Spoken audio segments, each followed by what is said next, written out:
thanks for having me here again. We're going to start in no particular order, really. Everybody's going to answer the same question. I'll ask the question once, then you will each answer it. I'll say who should start and who should go next and so forth. We'll make this rapid fire. We have Kerry as timekeeper here. He's going to give you, we have 1 minute for an answer, is that correct? Do you? Yes. 1 minute for your answer. We'll just start with Ben Nadolski. He's running for mayor, of course. And the first question to Ben. And then each one of you, and I'll tell you which one goes next, okay? Over the years, Ogden City has notably awarded no-bid contracts on huge development projects, as well as other property leases and stables. And by the way, under what circumstances is a no-bid transaction appropriate, and what guardrails, if any, do you believe should be put in place to ensure accountability? Thank you very much. Can we hear me okay? Yeah. So there's a lot of different circumstances that development can happen. I prefer the open bid as the competitive process. That's why I proposed as a city council member and saw through to the end a ordinance that would require certain steps to be taken in certain scenarios. Anytime there is a project that is proposed on an RDA ground or where there is an incentive that is in play, I think it is most important that we have a fair, open, competitive process so that we make sure that everybody in Ogden is getting the best deal possible. Where developments are happening on private lands, as long as those developments meet our zoning ordinance, there's really nothing that the city can do other than to license that project. So there are going to be circumstances where it happens, but it's usually not going to involve any funding, public funding. And I think that that's where it's appropriate, but where it's an RDA, where there's an incentive online, that's where it is appropriate and necessary. Thank you. Steve Van Wack. Thank you. There are circumstances where there should be no bid. That is probably set by an amount or an emergency circumstance. So if there needs to be a repair up to a certain amount, that should be, there's a potential there. Thank you, right? There's a potential there where that could be a no bid scenario. However, we have to have all information to you, the citizens, when we're making decisions in regards to taxpayer money and taxpayer lands. And so if there is a disposition of taxpayer lands, that should be an identified process, an ordinance that we've identified, a process that's been approved, and something that is followed. In addition, if we're spending your money, there should be open information to all of you on how we're spending your money or where we're taking your money from to pay for other things. Thank you. Levi Andersen, who is at large this scene. Thank you all for having me. I think this is a really great question because, sorry, I hold my mic like this because I'm used to doing assemblies. Anyway. We can hear you. Good. I think that the times that it would be appropriate is if there's an emergency, when something needs to get fixed, there's obviously going to be no bid process. But also, I think most of the time it should be open. I'm all about an open government. I think the government works for us. And so it should be posted why there was a no bid done online, and it should be explained. And a lot of times it is, but sometimes it's not very efficient or it's not very detailed. It should be detailed why it happened, why it didn't. Most of the time it should be open bids. Everyone should have a chance to use taxpayer money or have an equal opportunity to use it if they want to invest in the city. I think that is a huge boon to everybody if everyone has equal access. Dave Graf, District 4. Thank you. This is a great opportunity for transparency to come into play in Ogden City. It was a solicited project. Something defined specifically, like we'd like a pavilion built on this piece of ground and they provide the specs. That's an easy thing. It becomes commodity-like to bid. That's very straightforward. Anytime our taxpayer money is involved, in the situation where the RDA is involved and taxpayer money is going to support the development, that's really important that we have open communication with the city and its citizens around what kind of money it's going to cost to have this done. There are other circumstances where relationships come into play. These are really big projects like the Wonder Block. This is a multi-million-dollar undertaking. There are very few companies that can take on a project like this. This is a relationship built on trust through experience. And in that trust is and understanding that builders also will bid things out for the subcontractors. So there's some cost benefit involved in that. Let's see, here's the question, Levi. Should Ogden City provide golden parachutes to any of their employees or to me? And if so, why? All right, so I really like this question as well. I would see it in very specific instances because I believe that, especially in government or people making decisions, I think we should keep the most highly qualified person possible. And sometimes those highly qualified smart people, the problem with smart people is they're smart. And they know if I'm going to go into government, I want to guarantee that I'm not going to lose my assets and my money. And so for those situations, specifically higher ups that are going to be in the city, the golden parachute idea is okay, but it should have definite contingencies where if they perform poorly or they don't rise up to the tasks, then they would not be qualified for that. But other than that, I'm not for having golden parachutes for the average employee. Okay, Steve Van Wyck. Golden parachutes. Is there any multi-million-dollar star that's working for Ogden City? Is there anybody that is bringing in millions and millions and millions of dollars to Ogden City? Is there any position in Ogden City that's irreplaceable? I would say no. So in that circumstance, I say no golden parachutes for anybody that is employed by Ogden City, anybody that has a contract with Ogden City. I think Ogden is pretty darn awesome. And if you're not willing to come and work for awesome, then maybe you don't need to come and work with Ogden. So no on golden parachutes. Your candidate for mayor, Mr. Nadolski, what say you? Thank you. I say a lot. So I don't know what a definition of a golden parachute is, but I do know that there's one contract that the city has done that has probably brought this question to bear. And you don't have to take my word for it. I voted against it. I was the only council member that did vote against it because I don't think that we should have special circumstances for any single person. I do, however, think that we should fall within line of industry standards. I think that we ought to be looking to attract the best talent. I think that people deserve some sense of reasonable certainty when they come to work in Ogden. And so a little bit of a concession I think is appropriate, but it shouldn't be outside the bounds of what other cities do. I work as what would be considered a department director in my own agency, and I don't have anything. So I understand what it's like to have that uncertainty. I've been through a number of director changes and governor appointees. I've survived them all because I provide value. But I do understand the uncertainty that it provides for a family man like myself who has 2 kids to provide for. So I think that is appropriate. Thank you very much. And Dave Graf, where do you stand on golden parachutes, sir? Thank you. First, the role of city council does not include hiring or negotiating compensation for anybody that's employed by the city. That's the mayor's job. I think that in Utah, rather than a golden parachute, this is a severance package. And this is something that's common in employment situations. In today's world in Utah, with the unemployment rate at below 3%, it's difficult to attract top quality talent to come to work.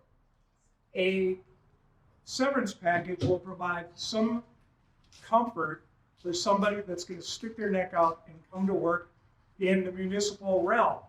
Yes, there are performers that bring millions of dollars to Ogden. Our economic development department and the leader of that area is one of them, is David Brandon Cooper. And that's the individual that has that severance package. Let's go to question 3. We'll start with Ben Nadolski this time, running for mayor. What changes would you make, if any, to the current process for recruiting, selecting, and excusing citizens who serve on commissions, boards, and committees? The challenge that we're having with appointing volunteers to our citizen committees is we don't have a good spatial representation across the city. There's no question about it. As a council, we've been asking the administration when they make their recommendations or requests for appointments that they include an address so that we can see what district that they live in.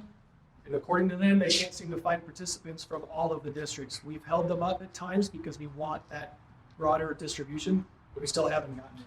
I think that we have to do actual work, proactive work, get out in the community, find who those people are. We know they're out there.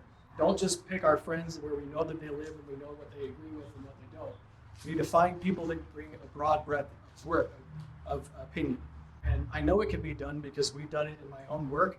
We find people, sometimes they disagree with us, but they're not disagreeable. And there's a huge difference. We need people that are willing to disagree without being disagreeable. I think that's what's lacking right now, and that's what what I plan to bring. Thank you. Dave Graf, let's have you go with that question. Thank you very much. Again, this is not a city council role. This is the mayor's job to fill boards, commissions, and committees. However, I do believe that we need to be represented by all 4 districts in the city. I think we need to cut across all ethnic, socioeconomic, and diversity lines so that we're inclusive of the complexion of the city. As far as if people show up, contribute, and follow the rules of the organization, they should be retained. It's difficult to find volunteers for roles. But I think with outreach and invitation, we can do that for the city of Ogden to be sure that we've got good representation on all of our commissions, boards, and committees. Levi. Yeah, I agree with Dave. Dave, I think a lot of the times we're underrepresenting certain communities, but it's really hard to reach into those communities and try to get people to volunteer. Volunteering to serve in those things takes a lot of time. It takes away time from not only your family, but also your career and those kinds of things. So, but there are people out there. I teach at a school that's 8% minority.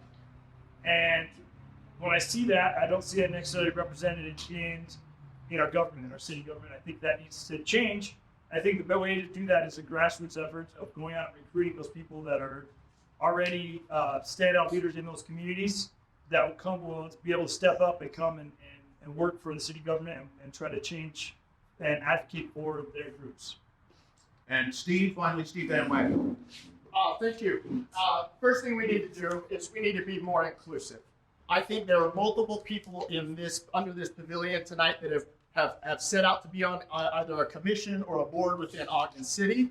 When we and often if you marry the right person, you will get automatically appointed to a commission or to a board because you're in the right group, right?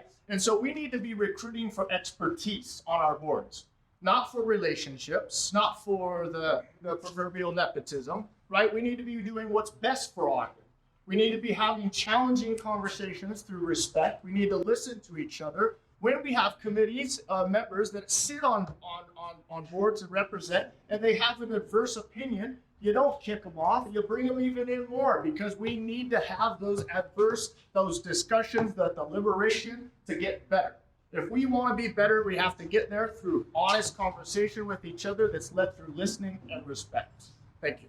All right, let's go to Dave Graf for question number 4. Should the city council have their own attorney? They probably need. The city Should they council, have their own budget also?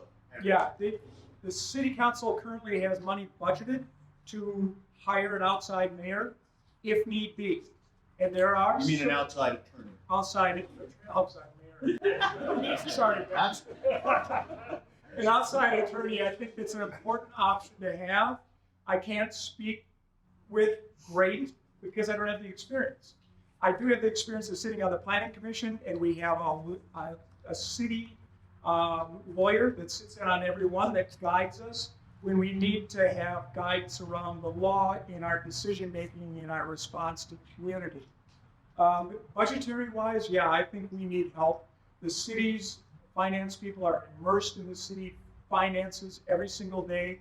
They're amongst city administration, and to have someone that is disconnected and can provide a fresh eye for city council, and one of its most important roles, budgetary matters and setting up the budget for the fiscal year, would be really, really helpful to get some impartiality. Ben Nadolski, you're on the council. Do you want your own attorney and your own budget? I do, and I have. So it's very important that we have independent counsel. That's why the council has the opportunity and access to independent counsel with our current budget. I do think that there have been times where we need more independence in our advice, and so I do think it would be helpful if we had our own attorney on staff. The most important thing, however, is that we have an administration and a council that have some level of alignment. We don't have to all be in agreement on everything, but I think it's really important to take the approach that I've taken in my legislative role at the state, where I work in the executive branch and engage with the legislative branch. We go to legislators when we have some big type policy that we know that they're going to have to approve. And we actually run it by the members of our own standing committee. And we want to get their temperature and see where they stand. If we're going a direction that they completely disagree with, we're going to start from scratch and we're going to find out the direction they do want to go.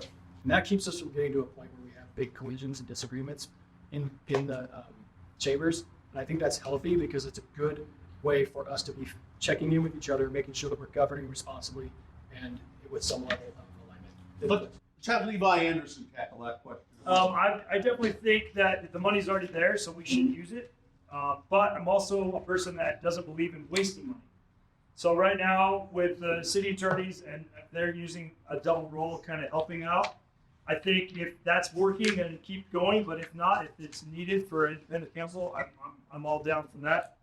For definitely budgeting, I think budget analysis or an independent group would be a good idea because there's always good, more ideas breeds better ideas. I believe that wholeheartedly.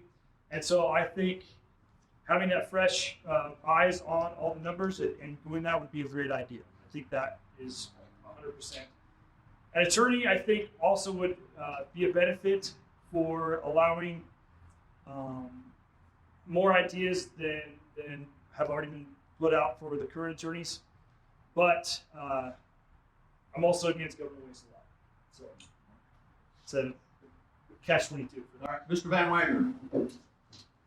Yes and yes. Yes, city council, your legislative body needs its own legal counsel. That would be like asking Bill Barr to represent Nancy Pelosi. I don't know if it's going to always work out well, okay? So there may be unintended consequences with that we might want to pay attention to. The city council, I've been to at every city council session and we're council meeting or on the phone. I've been in person or on the phone on every one for the last 14 months, maybe even a little longer. What I have learned is that it is a full-time, it is a part-time position that's being asked to carry a full-time load. We are not legal representations. We are not accountants. They're doing great work at council already, putting together a budgetary committee to help assist, but we need professionals. And yes, absolutely, we need our own legal counsel, 100%. Do you believe more balance is needed between the mayor's office and the city council? And if so, how do you do that? How do you get that balance? I do think there is, and the way we do it is you do it. So I think structurally, legally, the Constitution's set up for us to have that push and pull. Okay, so I don't think we need to make any change there. But I do think that it matters who we put in these positions to make sure that we have some level of independent thinking. The thing that I have not appreciated in my own service and the thing that I have desperately wanted is my own independence to have my own opinion, to vote my conscience, is to use my voice and my microphone to express my conscience. That is absolutely what I've done. It's been held against me a number of times. If anybody's paid close attention, you've seen it. I've been on my own on a number of votes, but it's really important to me that I vote my conscience, speak my conscience. That should be completely okay. And if we have that kind of environment and culture where it's okay to disagree, then we don't have to get to the point where we're disagreeable about it. And then we can have some level of balance in our government. And that's how I think it ought to be happening. And that's the way that I plan to make it happen for my council when I am the mayor. Because this council and the next council and everyone after deserves that. Dave Graf, more balance? Actually, I don't. It's kind of the question implies that there is an imbalance. We have a strong mayor, strong city council form of government in Ogden. We're one of 8 cities in the state of Utah that has that form of government. The mayor is a full-time job. They are responsible for all of the services that are provided to the citizen. They're responsible for 600 employees. We're a part-time position in a legislative body. We don't have the responsibility that the mayor has. Do I believe that we need to work well together? Absolutely. I think that it's important that we establish a vision as a governing body and agree on that vision, set goals to accomplish that vision, and that we work together to move those goals forward. If I, as a member of the city council, disagree with the method by which we'll accomplish a goal and my vote has lost, I still need to be on board with that so that we're moving forward. Levi Andersen, what do you say? I say I like the current way it is balanced. I think that's the way the founding fathers set up our country, to have an equal branch of government. But I believe in the city where we have part-time city council and full-time mayor, I think that necessarily equates that the mayor generally has more day-to-day power, but overall to make process that still rests in the council. And I think that balance is good. If you feel like it's not equal, then going to a full-time city council, which would just cost way more money. And I'm definitely against waste. So I think the way we have it now works well. Is there problems? Of course. There always is problems. There's problems in government throughout the whole country. But to say you want to change and make it more balanced, you're also going to say that it's going to be a huge investment in money. And I think that there's a trade-off for that as well. Steve? Our form of government is already set up with 50% power to the mayor and 50% power to the legislative body. That 50% power balance is so unbalanced right now, and for a planning commissioner that has been part of the planning commission to not to understand that is surprising to me. For a planning commissioner to answer number 2 wrong, number 3 wrong, and number 5 incorrect, that's surprising to me. Okay, there is a 50% power in Ogden City. What does that mean? That means that the city council has the ability not to put something on the agenda. For example, the M1, M2 changes that Dave has just put forward by the Planning Commission to limit property rights, limit business investment in the M1, M2 zone. 2 planning commissions that vote for it. He sent it forward. That's not good for Ogden. That's not representational. If city council wanted to, all they have to say is, no, we're not putting it on the agenda. It's bad for Ogden. So yes, we can do better. What effort should the new administration and city council make to repair the strained relationships with the communities surrounding Ogden? Does everybody hate Ogden these days? I had no That idea. implies that we've got strained relationships. I'm That's- not sure that we do. The mayor should reach out. There's no specific example provided to be responsive to. Yeah. I would if there were. So the mayor's job should be to reach out to the surrounding communities and create relationship for the benefit of both parties, both communities, so we all prosper together. I'm one of 9 members of the Planning Commission. We provide recommendation to the City Council. The City Council can say yay, the City Council can say nay. We're not removing property rights from anyone in those manufacturing zones. We're just saying we don't want more junkyards with piles of cars along our rivers in Ogden City, and we don't want non-tax producing employment producing opportunities in Ogden. We don't need storage facilities that don't employ anybody but take up ground and don't pay much in taxes. Thank you. Let's move to Levi Andersen. I think yes and no. So there's an answer for you. But I think one of the things that the problem we have right now, and with a lot of people I've talked to, is we have a lame duck mayor. Having a lame duck mayor doesn't necessarily mean that they're going to be bad, but they are not as much in the game as someone else coming in. So they really care about the things happening now. But yeah, he probably does. But as the best way to fix a strained relationship is by voting. If you have a strained relationship with the government, vote people out and vote new people in, or vote people that you agree with the most to fix that relationship. That's the most effective way. You can people can get up here and talk all they want about fixing those relationships, but it really is fixed by the people. And if you don't like the way it's running, vote for someone else. That's the way our government is set up, and that's the way it's always been. You vote with you change things by voting. Mr. Nadolski, why don't we go to you? Absolutely, our relationship with neighboring cities is strained. I know that because I've asked. I've already been meeting with neighboring mayors, and they're very frustrated, and they need Ogden to succeed. All of the mayors in Weber County meet as a group, and they have a very strong bond. And they work very collaboratively together. They meet every single month, and we are the only city that never shows up. They need us at that table. They're begging for us to be there. I am so excited to be there because they are so excited to have us. We need them. They need us. That's called partnership. Our success depends on them. Theirs depends on ours, correct? So we have to do better with our neighboring cities. We have to be able to work with our county commission. I've worked with all of them in some capacity, either as a council member or as a state employee managing public lands. I can do it first for Ogden, and I'm anxious to do it because Ogden is desperately in need of us to do it. And so are the other communities. And as a county, we can be better if we do it together. Thank you. Steve. Again, my opponent feels that there are not strained relationships. It's either he's not attending all of the meetings that we are, or he's just not paying attention. School district, strained relationship. County, strained relationship. Surrounding city, strained relationship. As future Mayor Nadolski just said, strained relationships with mayors around the communities. We have strained relationships. How do we fix those?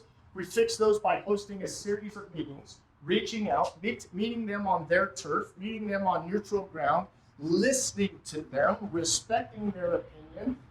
Being the county seat, we should be doing a better job at hosting not just the mayor's office, but as well the council, working in unison, collaborating and hosting our other surrounding cities and having good discussions and learning about what they want for their communities so we can better guide them.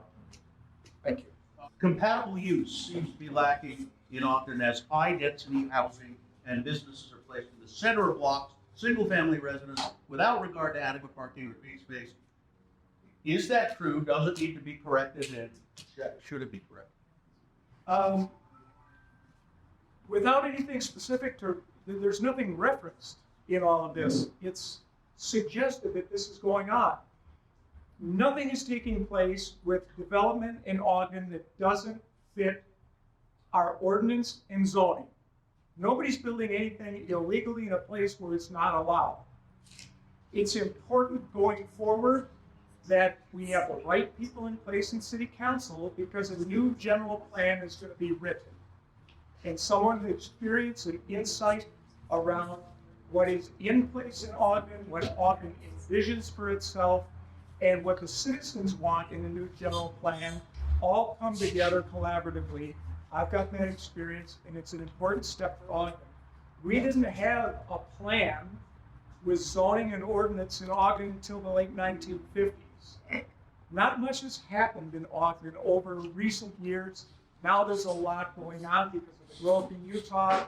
We get a chance to rewrite things, and I'm excited to be a part of that because Ogden's got a lot going on that's moving in a positive direction. So I have two parts. Dave's right. Nothing's happening that's not consistent with our zoning. However, we need to be asking if our zoning is consistent with what we want. And that's where we're having the challenge. About 20 years ago, an ordinance was put into place that allowed for high-density housing to be placed in commercial zones. The challenge that we had in the economy was completely different back then, is that we did not put any standards in place as well. And so that created opportunities for high-density apartments to pop up that did not meet high standards of quality. That's what's gotten us into this challenge. What we do need, and what we've been pushing for as a council, and what Dave has supported as a planning commissioner, and what I've supported as a council member to fund, is a general plan update that makes certain that we have the zoning that we need, that is consistent with our need and our future plans and what we envision our community to be. Right now, we don't have that because our general plan is so outdated. It has been incredibly difficult, and it puts all of us in a difficult position. All right, Steve, why don't you tackle that now? We've made a lot of good progress over the last 18 years since I've lived in Ogden. I've helped facilitate some of that progress. I've sat in different committees that has stressed the importance of progress in different facets. However, we can do better. In District 4, we have 4 community plans. All of those community plans are outdated. They're not synced with the master plan. They're not synced with any other plan that we have in our community. And so we need to do better with our plans. If we have better plans, we can better spend our money, your money, and then we don't run into issues where we are in the thralls of the last hour trying to make a consequential, a generational decision on whether or not we keep the park space to meet the 2019-43 ordinance, or do we build more apartments? Thank you. And finally, Levi Andersen. So, as I go out and meet with people, the number one thing I have is, why is there so many apartments going up? Everywhere I see them, we're like, oh, there's so many apartments going up, there's so many apartments going up. Well, just like they've all said, we're zoned to have those things. They can be there. It's not illegal to build those. And that right now the demand for apartments is high. If you look at the pyramid graph right now of Ogden, which I was looking at my phone, and I've taught this to my students today, and they all let me their eyes glaze over. So hopefully your eyes don't glaze over either. But their number of 20 to 30-year-olds in Ogden is the highest number it's been. And those 20, 30-year-olds are not able to buy houses right now because of the house prices. And so they need to live somewhere. And so that's why there's a high demand for apartments. There's going to be a lot of apartments built. So if you want to change those things, you got to change the zoning rules, but you also got to understand that there's going to be people wanting to buy houses that can't do it. And so their only option is apartments. And so that's why there's a big demand for those right now. Now, can we change that? Can we revitalize houses? Yeah, we can. The current administration has a reputation for not responding to citizen concerns and requests. Is that true, and how would you be different? When we say administration, I want to make sure I'm not talking about the full 650 employees that work there. There are a ton of employees that absolutely look to serve, and they do serve every single day. I want to make sure that they get the respect that they deserve, because they do respond to citizen complaints every single day, and I thank them for that. I do, however, believe that at the highest levels, there is a culture of ignoring citizen complaints. The worry is that if you ignore it, it will go away. The problem is that's not how it works. If you ignore it, it gets louder. And if it gets louder and you ignore it, it only gets worse. And if it's going to get worse, then it's eventually going to turn toxic. And next thing you know, we have a really toxic dynamic in our community, and that's happening way too often. It's frustrating me, and it's frustrating many of you. And we can do better, and we will do better. I know how to do better because we do it every day. We proactively engage our constituents. We have stakeholders that we share with the legislature. We engage them before we bring things to the legislature, because it's not fair to put our representatives in those positions of making them clean up the mess that we made. So that's how I'm going to do it differently. Dave Graf, let's go with you on that question. Thank you very much. First of all, I do want to point out as an Ogden City Planning Commissioner that many neighborhood plans have been recently updated. The Gibson neighborhood, the Southeast neighborhood, and East Central as the bus rapid transit system was being activated. So just within the last handful of years, all three of those. As a member of City Council, I will not be a part of the administration that is not responsive to its citizenry. I will continue to respond to every single text message, phone call, and email that comes from a member of the constituency, as I have been during this primary campaign. Nobody goes without a response from me. I think the key to our communication and engagement is connecting with our citizenry one-on-one, because it's really difficult for people to find time to connect through traditional ways. So that's my goal. Mr. Van Wagoner. Thank you. I've already started the process. How do I represent you effectively going forward if elected? We've started building out what's called the Ogden 4 dashboard. The Ogden 4 dashboard is going to track my votes. You're all going to know how I vote all the time. You're going to have a constant communication to me. I've been giving my personal Utah cell phone number out throughout this whole campaign. You should all probably have that by now. In addition to that, we've got with this dashboard, we're going to have the ability to highlight our successes within District 4. We are the hub of higher education in District 4. We are the hub of healthcare in District 4. And that all ties back to our successes starting at Union Station, without Union Station, District 4, and the life that it is now when that exists. So that's what I'm going to do. I'm going to connect with all of you on your turf using the medium that you want. If it's text, if it's email, if it's face-to-face, I'll meet you on your turf. Thank you. And Levi Andersen. I think, going back to what I talked about earlier, I think communication with your constituency is the most important thing you can do as an elected official. They're the ones that elected you. Now, do you always have to agree with people that email you or call you? No, but you at least have to listen to what their opinion is and say, here's my response to that or not. Does it sometimes take time? Sometimes I get 15 emails a day, even right now running. And so does it take me time to answer all those emails? Yeah, sometimes. Sometimes I have really good questions that I like to think out. But every person that votes deserves a response. Every person that reaches out and takes the time to be involved in their government deserves a response, deserves to be respected enough to have a response. And I believe that fully in all forms of government, all the way up to, from the president all the way down to a city council. I think people put you there and you have a responsibility to the people. All right, we'll go to Steve Van Wagoner for question number 9. Union Station, you mentioned. What areas do you believe to be included in the Union Station historic zone? What protections and limitations do you think are required to ensure preservation of Union Station? When I first came to Ogden, I fell in love with the historics, and then I appreciated somebody who a lot of people didn't appreciate, which was Mayor Graf.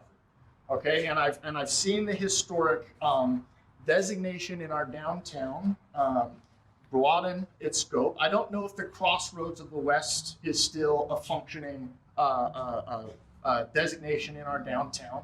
When I bought the Berthana building, there were so many different things that I had to do in order to meet the requirements to keep the historic integrity of our downtown. If we look down on 25th Street now, we're going to see a huge 4 or 5 story building built down there, actually partially built down there. I worked tirelessly to work on the height restrictions at 55 feet. We worked with landmarks. We worked with all the historic bodies. I asking you all, because you have more information on this, where are those entities and are they still protecting the district? Thank you.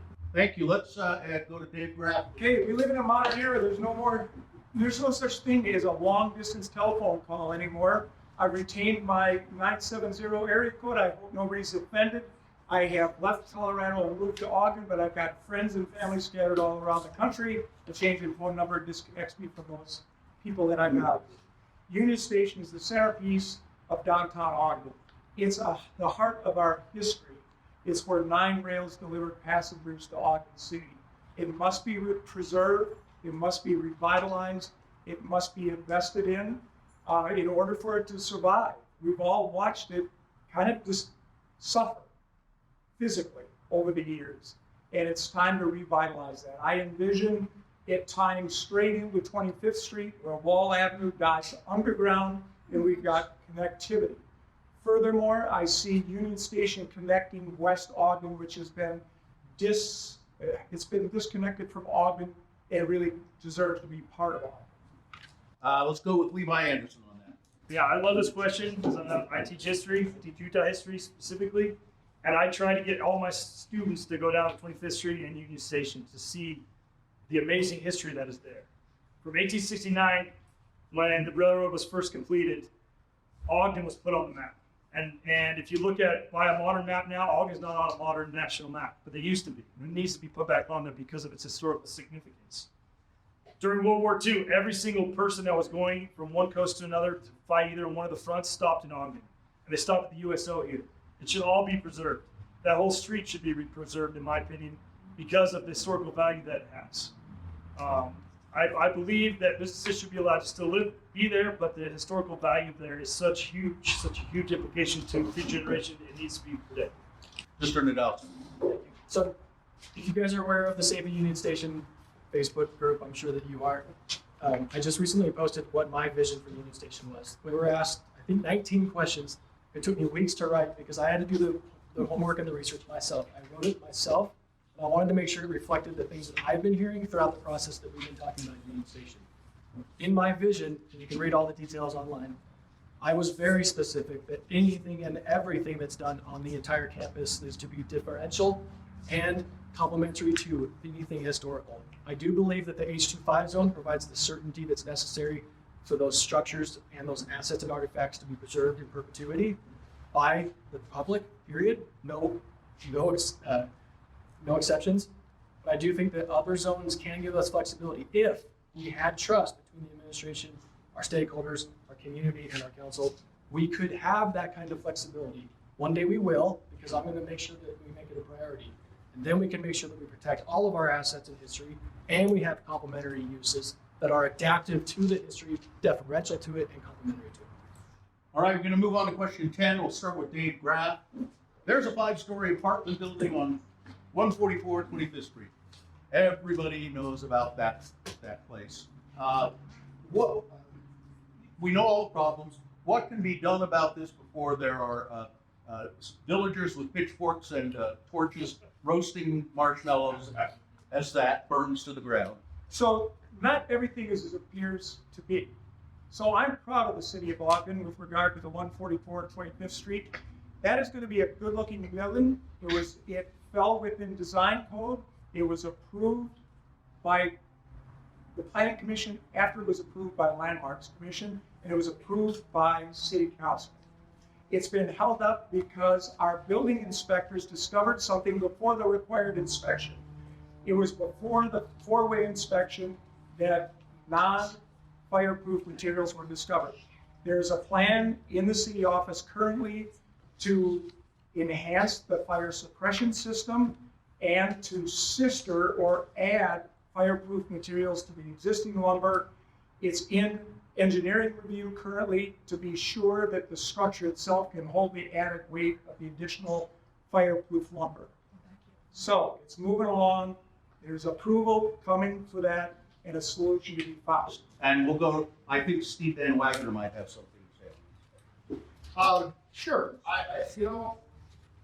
I haven't been part of any of the privy to any of the inside meetings or information, just the same information that you have. So with the information that you have and that I have as citizens, what I would say is in order for us to continue moving forward, unfortunately, we're going to have to take a couple steps backwards.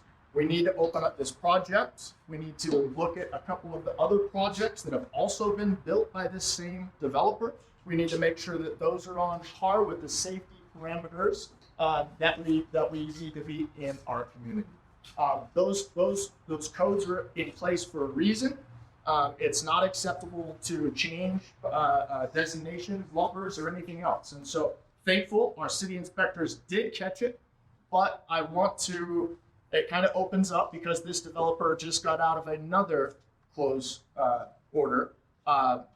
It opens up the question of what other projects might be at risk.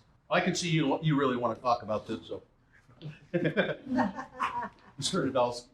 I could be wrong. My brain's really full from working full-time, running full-time, serving on the city council full-time, and raising 2 girls full-time. But I don't remember that project going before the council because it didn't change zoning. It was a site plan review, I recall. And so it goes through the Planning Commission and the Landmarks Commission, not through the council. That said, there are requirements of the building materials that they were required and were approved to use by the administration that was appropriate for them to do. They did not meet that demand, period. That is on the builder and on the developer, not on the city. What we can't have happen is for the city to end up holding the buck. That's us, that's you, that's taxpayer dollars. And what they do is they protect themselves project by project as developers. And what they could do is just cut and run off that one project and make us pay for demolition.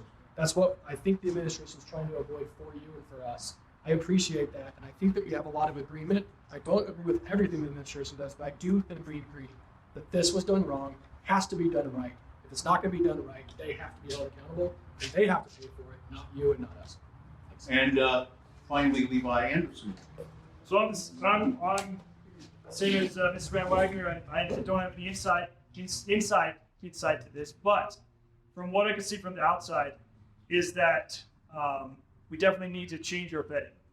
We need to change about how these builders are vetted, and we need to be holding them accountable. I completely agree with Ben that when developers do things that are wrong or they take subpar materials, they should be held accountable, and they should cover the costs, not the city.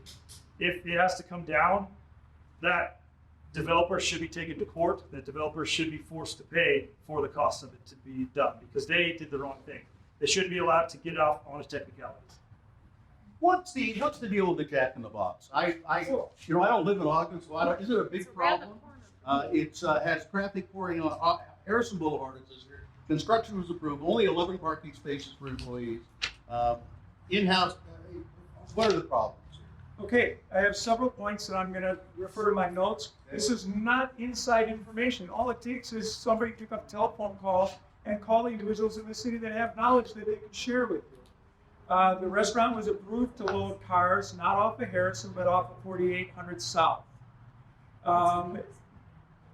Entry at 4800 South provides 8 20-foot long stacking stalls. Coming off Harrison, there are only 2.5.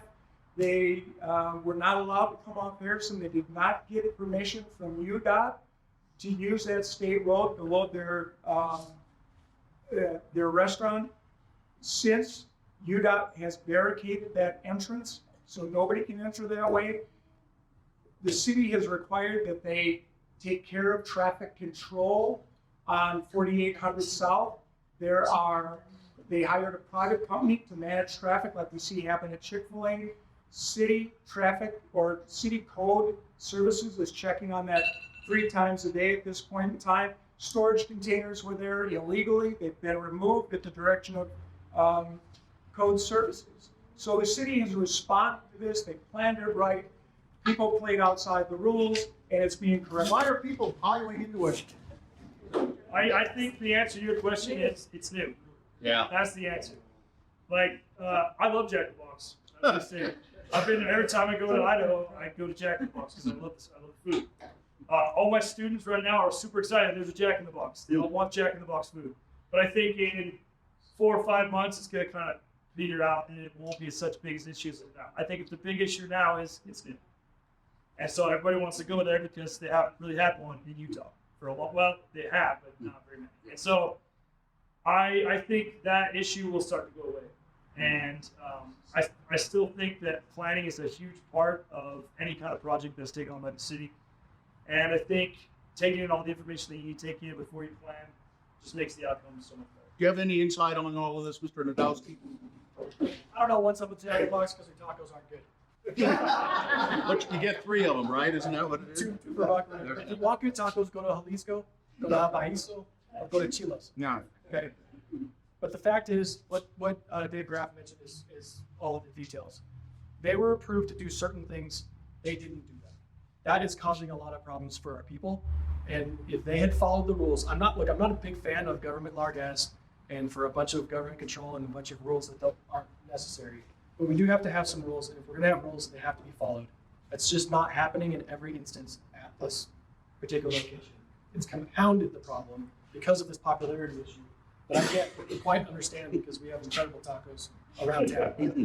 But so if you're moving forward, it is really important that we look at the site plans very specifically, which our staff did. I thank them for doing that. They made specific requirements for them to follow so that these problems wouldn't happen.